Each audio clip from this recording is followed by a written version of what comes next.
সম্পর্কে জানতে হবে। শহীদ রাষ্ট্রপতি জিয়াউর রহমান স্বাধীনতার পরে কিন্তু আবার ব্যারাকে ফিরে গেছে। শহীদ রাষ্ট্রপতি জিয়াউর রহমান ব্যারাকে ফিরেছে, আবার তার দেশপ্রেমিক সৈনিকের দায়িত্ব পালন করেছে। আবার কখন আবির্ভাব ঘটেছে? যখন 1975 সালের 15 আগস্ট শেখ মুজিবের হত্যার পরে, যখন 7ই নভেম্বর জাতীয় বিপ্লব সংহতি দিবস, 3রা নভেম্বর থেকে 7ই নভেম্বর পর্যন্ত এই দেশে একটি মানুষ ছিল না যে এই দেশের নিয়ে একটা কথা বলে দেশের মানে একটা নেতৃত্ব দেওয়ার মতো কোনো ব্যক্তি ছিল না। কুর পর কু পাল্টা কু, দেশে যখন বিশৃঙ্খলা, দেশে নেতৃত্ব দেওয়ার মতো কোনো লোক নাই, তখন এই দেশের সাধারণ মানুষ এবং সাধারণ সিপাহীরা তখন চিহ্নিত একটা মাত্র ব্যক্তিতে করেছিল।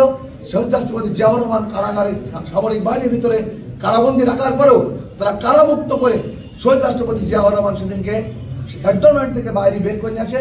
সাধারণ সৈনিক এবং সাধারণ মানুষ একটা মাত্র ব্যক্তি পাইছিল, যে ব্যক্তি জিয়াউর রহমান ছিল।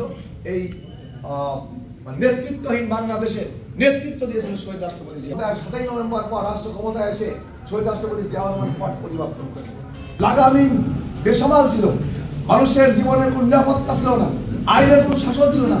শহীদ রাষ্ট্রপতি জিয়াউর রহমান 7 দিনের ভিতরে মানুষের ক্রয় ক্ষমতার ভিতর সমস্ত দ্রব্যমূল্য নিয়ে আসে।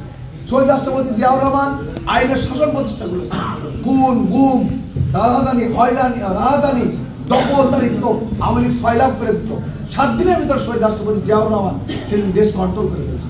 শহীদ রাষ্ট্রপতি জিয়াউর রহমান আত্মনির্ভরশীল বাংলাদেশ শহীদ রাষ্ট্রপতি জিয়াউর রহমান এই দেশে আইনের শাসন প্রতিষ্ঠা করেছিল, এই দেশের মানুষের নিরাপত্তার ব্যবস্থা করেছিল, এই দেশের মানুষের গণতন্ত্র ফিরিয়ে দিয়েছিল, এই দেশের মানুষের বাক স্বাধীনতা ফিরে দিয়েছিল, সমস্ত পত্র পত্রিকার স্বাধীনতা হরণ করা হয়েছিল।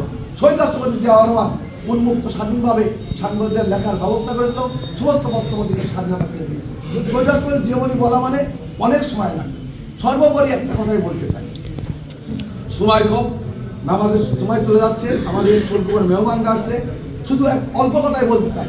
শহীদ রাষ্ট্রপতি জিয়াউর রহমানের আমরা যে স্বপ্ন দেখেছিল, সেই স্বপ্ন বাস্তবায়ন করার সময় কিন্তু এখন এসেছে। জিয়া পরিবারকে ধ্বংস করে 1981 সালে 30শে মে শহীদ রাষ্ট্রপতি জিয়াউর রহমান হত্যার মধ্য দিয়ে জিয়া পরিবারের হত্যার ষড়যন্ত্র হয়েছে। যুগ যুগ ধরে ধারাবাহিকভাবে জিয়া পরিবারকে হত্যার জন্য, জিয়া পরিবারকে এই দেশ থেকে বিলীন করার জন্য সেই ধারাবাহিকতা বজায় রয়েছে, কিন্তু তা কিন্তু কখনো কাটতে পারেনি একটি মাত্র কারণে। শহীদ রাষ্ট্রপতি জিয়াউর রহমানের নীতি আদর্শ, শহীদ রাষ্ট্রপতি জিয়াউর রহমানের 19 দফা, সেই 19 দফা ছিল এই দেশের মানুষের জন্য, মানুষের কল্যাণের জন্য। সেই 19 দফায় রাষ্ট্র মেরামত, রাষ্ট্র সংস্কারে আজকে 31 দফায় রূপান্তরিত হয়েছে। 31 দফা যারা পড়বে, যারা জানবে, প্রত্যেকটা ছাত্রকে 31 দফা কর্মসূচি পড়তে হবে, 31 দফা মেরামতের কর্মসূচি দেখতে হবে এবং সবাইকে নিতে হবে, পড়তে হবে, মানুষকে বোঝাতে হবে, পড়তে হবে, মানুষকে বোঝাতে হবে। আর সেই কারণেই শহীদ রাষ্ট্রপতি জিয়াউর রহমান 19 দফা, তার নেতা তারেক রহমান আজকে রাষ্ট্র মেরামতের যে 31 দফা করেছে, এই 31 দফা বাস্তবায়ন করতে পারলেই শহীদ রাষ্ট্রপতি জিয়াউর রহমানের সার্থক এবং তার নেতাকর্মীরা তার উপযুক্ত নেতাকর্মী হিসেবে প্রমাণিত হবে।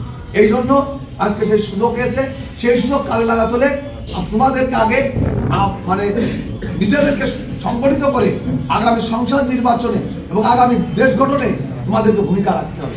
সেই ভূমিকা রাখার জন্যই জাতীয়তাবাদী ছাত্র দলের সর্বত ঐক্যবদ্ধ হতে হবে। আজকে দেশপ্রেমিক জাতীয়তাবাদী ছাত্র দল হতে হবে। জাতীয়তাবাদী ছাত্র দল মানে দেশপ্রেমিক ছাত্র দল, জাতীয়তাবাদী ছাত্র দল মানে মেধাভিত্তিক ছাত্র দল, জাতীয়তাবাদী ছাত্র দল মানে শান্তির প্রতীক ছাত্র দল। আজকে বিভিন্ন ক্যাম্পাসে জাতীয়তাবাদী ছাত্র দল যাচ্ছে, সেখানে কোনো হই হুল্লা নেই, কোনো বিশৃঙ্খলা নেই, কোনো খুনাখুনি নেই, কোনো রক্তাক্ত নেই, কোনো দখলদারিত্ব নেই। জাতীয়তাবাদী ছাত্রদল শান্তিপূর্ণভাবে ক্যাম্পাসগুলো পরিচালনা করছে। শিক্ষক প্রগতির ভিত্তিতে জাতীয়তাবাদী ছাত্রদল শিক্ষা প্রতিষ্ঠান পরিচালনা করছে। আজকে সেই দায়িত্ব জাতীয়তাবাদী ছাত্রদল নিতে হবে। আজকের অঙ্গীকার, এই শহীদ রাষ্ট্রপতি জিয়াউর রহমানের আজকের জন্মদিনে এই হোক আজকের অঙ্গীকার, এই প্রত্যয় ব্যক্ত করে সবার সুস্বাস্থ্য মঙ্গল কামনা করে আমি আমার বক্তৃতা শেষ করছি। শহীদ জিয়াউর হোক, খালেদা জিয়া জিন্দাবাদ, তারেক রহমান জিন্দাবাদ, জাতীয়তাবাদী ছাত্রদল জিন্দাবাদ, জিন্দাবাদ।